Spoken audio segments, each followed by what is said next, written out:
Agora no ar, no Pod Tribuna, da Tribuna do Sertão.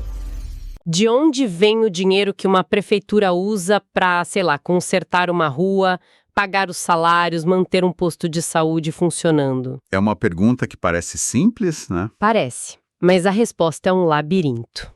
E é nesse labirinto que a gente vai entrar hoje. E com um material bem interessante em mãos. Sim, recebemos um conjunto de fontes fascinante que vai de um artigo geral do Senado Notícias até documentos oficiais de um caso do Ministério Público de Alagoas, painéis de dados do governo. E até um estudo técnico. Exato.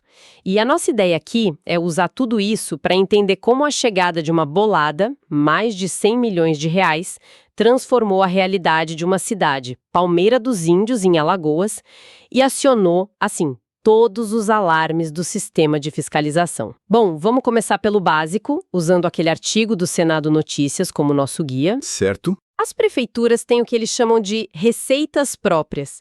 São os impostos que elas mesmas cobram, tipo o IPTU, o ITBI, que se paga na venda de um imóvel, e o ISS. Que é um imposto sobre serviços. Isso. Parece ser a fonte principal de dinheiro, né? Parece, mas na maioria dos mais de 5 mil municípios do Brasil, essa é a menor parte da história. O verdadeiro motor financeiro, sabe, a corrente sanguínea do orçamento, são as transferências. Ah, o dinheiro que vem de fora. Exato. O dinheiro que vem dos governos estaduais e federal. É uma partilha do bolo de impostos que eles arrecadam. E essa partilha é gigantesca. O artigo detalha isso bem. 25% de todo o ICMS, que é o imposto principal do estado, volta para os municípios. Metade de todo o IPVA dos carros da cidade também fica. E ainda tem fatias de impostos federais, como o IPI, Imposto de Renda, que vem pelo Fundo de Participação dos Municípios, o FTM. O famoso FPM. Famoso. O artigo até diz que, para cidades pequenas, o FPM, que cai na conta a cada 10 dias, é praticamente a única coisa que importa. E o que é fascinante, e um pouco assustador também, é a teia de dependência que isso cria. A saúde financeira de uma cidade no interior de Alagoas pode depender, assim, diretamente do consumo em São Paulo. Da produção industrial no sul. Exatamente. Se a economia do país vai mal, o caixa da prefeitura seca, mesmo que a economia local esteja bem. Isso cria uma vulnerabilidade enorme. É quase uma doença holandesa das transferências, sabe? Como assim? O dinheiro que vem fácil de fora pode desestimular o prefeito a ser mais criativo em arrecadar os próprios impostos, em desenvolver a economia local. Faz todo sentido. E, bom, além dessas grandes fontes, o artigo fala de outras, tipo royalties de petróleo, aluguel de prédios públicos, taxas de feiras, cemitérios. Coisas menores, no geral. Sim, mas toda essa teoria, ela parece meio abstrata até a gente ver o que acontece quando um valor totalmente fora da curva entra nesse sistema. E aí que entram os documentos de Palmeira dos Índios. É aí que a gente chega em Palmeira dos Índios, Alagoas. E que valor, né? Em 2021, o Estado fez a concessão dos serviços de água e esgoto para a iniciativa privada. E como parte desse acordo, Palmeira dos Índios ia receber uma outorga, uma indenização, de mais de 100 milhões de reais. 100 milhões de reais. De uma vez. Para uma cidade de médio porte, isso é quase ganhar na loteria. Com certeza. Qual é o primeiro sinal de alerta que uma quantia dessas acende num órgão de controle como o Ministério Público? Olha, o primeiro e maior alerta é o risco da mistura. Se esse dinheiro extraordinário cai na conta única do Tesouro Municipal... Onde entra e sai dinheiro para tudo. Exato, para pagar a folha, a merenda, a gasolina. Em poucos meses, é impossível rastrear para onde foi cada centavo desses 100 milhões. Ele se dissolve no orçamento. A preocupação do MP não é nem presumir má-fé, mas garantir que um recurso que pode transformar a cidade não seja só usado para tapar buraco. E eles agiram rápido, né? Os documentos mostram que, em agosto de 2022, a promotoria de lá abriu um procedimento administrativo para fiscalizar o uso do dinheiro. Isso. O promotor, Ricardo de Souza Libório, enviou recomendações bem diretas para o prefeito. E a primeira era: abra uma conta bancária específica e exclusiva para esse dinheiro. Parece tão básico, né? Mas, pelo que você falou, é a medida mais importante de todas? É o fundamento de todo o controle.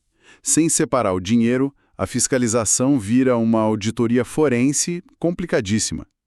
Com uma conta separada, é só olhar o extrato. É o básico da transparência. A segunda recomendação foi para a prefeitura autorizar o MP a ter acesso direto a esses extratos. E a terceira, essa me pareceu a mais dura. O plano de ação. Exato! Elaborar e apresentar em 30 dias um plano detalhado de como o dinheiro seria usado, com foco nas necessidades básicas e urgentes da sociedade. 30 dias. É um prazo realista para planejar o destino de 100 milhões? Tecnicamente, sim, mas politicamente é muito complicado. Um plano desses protocolado no MP, ele amarra as mãos do gestor. Tira a liberdade dele. Totalmente. Cria um compromisso público que limita o uso político desse dinheiro. E o MP queria justamente isso, transformar uma decisão política num compromisso técnico transparente. Dá para imaginar a tensão que isso gerou. Com certeza. E ainda tinha uma quarta recomendação, de fazer uma audiência pública para apresentar o plano. Mas aí, o tempo começou a passar. E nada do plano. Nada. Os documentos do MP mostram que em maio de 2023, quase um ano depois, a prefeitura ainda não tinha cumprido tudo, especialmente a entrega do tal plano. O que está em jogo quando um prefeito demora tanto para responder a um órgão de controle? Não é só burocracia, né? É uma disputa de poder em câmera lenta. De um lado, o MP usando suas ferramentas para exigir transparência, do outro, a prefeitura, talvez, tentando preservar a autonomia e o tempo político para usar os recursos. É o sistema de freios e contrapesos na prática. Exatamente como ele é na realidade. Não é um clique, é o ranger lento de engrenagens pesadas. E enquanto essas engrenagens rangiam, a situação ganhou um novo elemento explosivo. Em novembro de 2023, chegou no MP uma denúncia anônima, baseada em matérias de um jornal local, né? Isso, do Tribuna do Sertão. E as acusações eram gravíssimas. A primeira, o prefeito teria feito a concessão que gerou 100 milhões sem autorização da Câmara de Vereadores. E aqui a gente precisa conectar com aquela outra fonte que temos, o estudo técnico sobre o poder legislativo. Ele mostra uma coisa muito clara. Câmaras de vereadores com mais autonomia orçamentária e equipe técnica fiscalizam o prefeito de forma muito mais agressiva. E em cidades menores, essa fiscalização é mais fraca. Exato, porque a Câmara depende dos repasses da própria prefeitura. A denúncia toca nesse ponto central da política local, a briga de poder entre prefeito e vereadores. Exato. E a denúncia não parava aí. Afirmava em letras maiúsculas que o dinheiro estava sendo usado de maneira errada e sem transparência. Nossa! O vereador citado na matéria, Toninho Garrote, falava em possível improbidade administrativa. E o clima era tão pesado que o autor da denúncia anônima pediu sigilo total, dizendo que temia pela própria vida e de sua família. Aí o caso muda de patamar completamente. Deixa de ser uma questão técnica de contabilidade e vira uma crise política com alegações criminais, ameaças. A pressão sobre o MP para ter uma resposta da prefeitura deve ter ficado imensa. Com certeza. E foi o que aconteceu. Os ofícios do MP ficaram mais duros. O último, de novembro de 2024, já falava em risco de crime de responsabilidade se o prefeito continuasse omisso. E aí funcionou. Aí funcionou. Em dezembro de 2024, a prefeitura finalmente enviou o relatório que o MP pedia há mais de 2 anos. E com base nisso, veio o desfecho. Em um despacho de 21 de março de 2025, o promotor determinou o arquivamento do caso. Arquivamento. Essa palavra pode soar como não deu em nada, mas é mais complexo. O que exatamente o despacho diz para justificar isso? O documento afirma que as medidas recomendadas pelo MP, tipo a conta separada e o plano, foram adotadas na integralidade. Então a prefeitura cumpriu. Cumpriu no final. E diz que a resposta da prefeitura indicou que o dinheiro foi usado especificamente ao serviço público e à manutenção das atividades públicas odiernas da municipalidade. Ou seja, para o dia a dia. Basicamente para manter a máquina funcionando. E por isso, o promotor considerou a continuidade do procedimento totalmente desnecessária. Entendi. Então, do ponto de vista formal, o checklist foi cumprido. O MP pediu, A prefeitura, depois de muita pressão, entregou.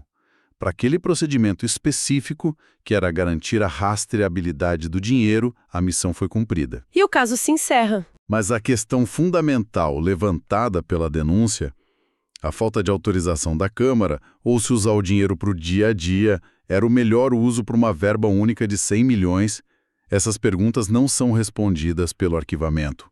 O MP não julga o mérito da decisão do gestor, Exato. apenas a legalidade do procedimento. E só para a gente ter uma noção final da escala disso, fomos aos painéis de dados do governo. Em 2024, Palmeira dos Índios recebeu 256 milhões em transferências federais. Certo. Os mais de 100 milhões da concessão foram uma injeção de capital única de quase 40% de tudo que a cidade recebeu da União naquele ano. É um volume de dinheiro que justifica toda essa atenção. É um evento que acontece uma vez na vida de uma gestão. Sem dúvida. Então, o que a gente viu aqui foi uma jornada completa. Saímos da teoria de como uma prefeitura se financia com seus impostos, a dependência das transferências e mergulhamos num caso real com todos os seus elementos. Uma quantia de dinheiro transformadora, a ação de um órgão de controle, a tensão política, denúncias graves e, no fim, uma solução que cumpre a burocracia, mas deixa o debate público em aberto. Isso nos leva a uma reflexão final que vai muito além de Palmeira dos Índios. O caso foi arquivado, mas ele expõe um desafio central da gestão pública no Brasil. Que seria? Quando um município recebe uma verba extraordinária dessas, de uma concessão, um processo judicial, royalties, como garantir que esse dinheiro se transforme num legado de longo prazo para a população?